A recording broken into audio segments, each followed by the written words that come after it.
I'm going to send things over to Bill Folsom again. He's speaking with 3 students in Colorado Springs to get their thoughts on the gubernatorial debate. Bill.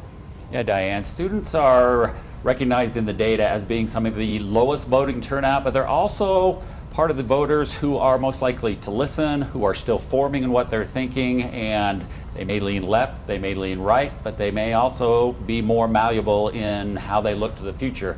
So we brought in some students here from UCCS. This is David, this is Stefan, and this is Peyton. Some are leaning a little left, some are leaning a little right, but they're going to give us some perspective on what we're hearing from the governor's race. And when we're talking about the governor's race, a lot of times we get caught up in the federal things and the attention that gets, but reality is oftentimes what happens at a state and local level will affect us more than some of those other things. We've been talking a lot about Victor Marks not showing up tonight, and we have an independent that was part of that. Stephen, let me talk to you. You have some more conservative leanings. What are your thoughts on Victor Marks not being there? And then we look at Mr. Lopez, who is a Republican but has gotten on the ballot as a unaffiliated, not independent, unaffiliated. Does it bother you that Marks is not here, or was that a wise move on his part? I think, with politics, of course, he probably thinks it was a wise move. I would like to hear more from Victor Marks. I think it is kind of a shame that he didn't show up. I heard some good stuff from Greg Lopez and Phil Weiser tonight. I would have liked to hear a little bit from Victor Marks as well. So for you other two, Mr. Lopez was talking about running as an independent, and I talk about students being more likely to think about different ways of doing things. We've gotten caught up in this two-party system. Does he make good points? Could he, and you, as you talk to your other young voters, be somebody who says, yeah, we're tired of this two-party system. Let's look at somebody who's going to look at both sides. David? Yeah, I think students right now are looking towards their future because, like, they were talking about the American dream, right? The 19 to 24-year-old American dream is not the 50-year-old American dream, right? So the candidates need to be cognizant of that.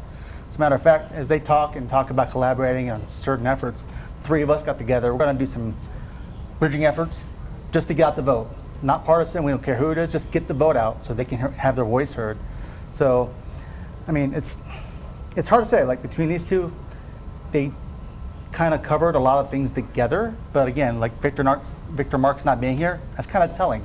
And I think that's going to have some results. Okay. What do you think on an unaffiliated person?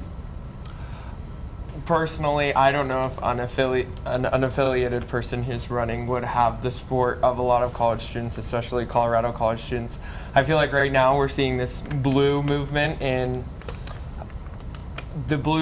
that's coming from this backlash from Trump's approval ratings. You're seeing that a lot of people are voting blue or looking blue and trying to flip Colorado Springs specifically blue because it hasn't been blue for a county commissioner. And it also is one of those kind of purple areas now that we're starting to see more of. And so for Colorado college students specifically, I would say we're looking at flipping it blue. Okay. From a young person's perspective, a couple of things they talked about was making the possibility of good jobs. They talked about changing social media. Can politics do that?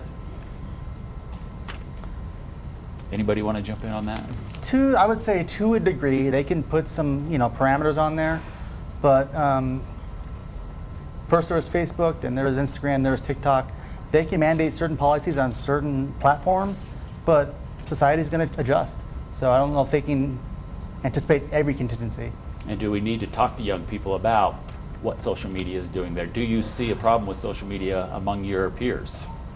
I think social media is a great tool for collaboration and reaching out to people, getting people together. I think when social media is used in the right ways, it's very beneficial and helpful for staying in the know. But then again, if you don't have that media literacy to understand what is false news coming across your Instagram Reels, for example, then it's a totally different story. So it's just about being media literate when you're looking at these different social medias. And just to further that thought, is social media important in a campaign? A lot of them have been talking about they're turning to social media to reach your demographics. Stephanie?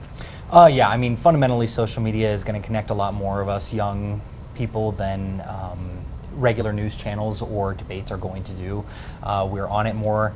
We see more short ads, reels, things that are going to grab our attention, and whether for good or bad in terms of the attention grabbing, I think it's an interesting idea for candidates to use social media to reach us. And then a quick yes or no. Did anything that was said tonight either change your perspective on any of these candidates or change how you would think about voting? Not necessarily, no. I think so, yeah. Okay. I would say yes. Okay. Some good perspective. Thanks for being with us.